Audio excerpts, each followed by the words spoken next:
On October 19, 1970, BP announced the discovery of oil in the North Sea. 5 years later, massive North Sea oil revenues began to flow south from Scotland to London. The discovery of oil energized Scotland. A door was opened to a better future, a future of growing wealth for all, and an end to poverty. A future where Scotland would rejoin the nations of the world. Scotland's cause took a big step forward. The SNP's success put our nation to the top of the political agenda. But down in London, the people with the power were getting worried, really worried. They wanted all the wealth from the oil for themselves, and they were ready to lie and to cheat to keep control of Scotland and her oil. Recently, secret papers revealed the extent of London's deception. They tried to say the oil wasn't Scottish. Our information division has sought for some time in briefing to undermine SNP claims to North Sea oil.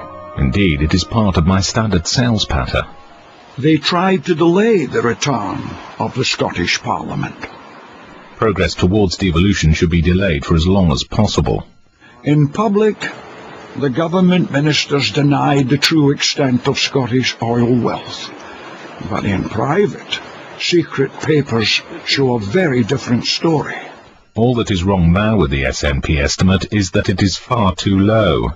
They knew oil could put Scotland into a different league. An independent Scotland could now expect to have massive surpluses both on its budget and on its balance of payments. If we had known then what we know now, Scotland would be a better, richer, more socially just nation.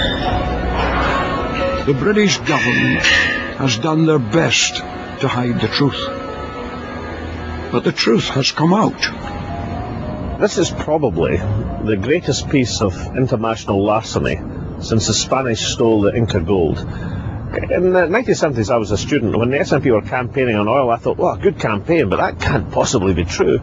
Now we know that every single word was true.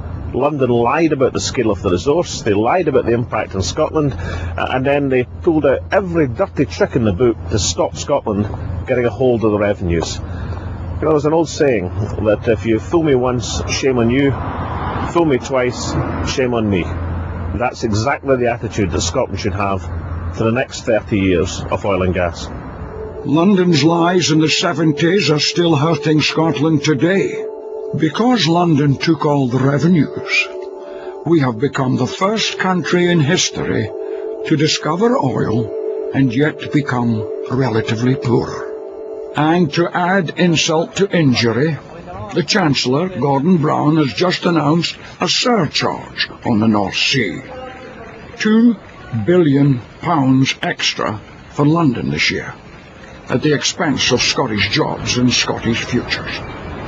And after 30 years of production, we're only at the halfway stage for Scottish oil and gas. And at today's prices, there is £850 billion worth of oil left. Now that's a big number. In fact, it represents £170,000 for every man, woman and child in Scotland. As we look forward to the next 30 years of Scottish oil, Scotland has a second chance. We have regained our Parliament, and that Parliament must become custodian for Scotland's oil and Scotland's oil revenues. Next year, we should elect a Scottish government to lead the way to full independence, an SNP government. Scotland must take responsibility for its own future, because the future can be ours, and I believe it is.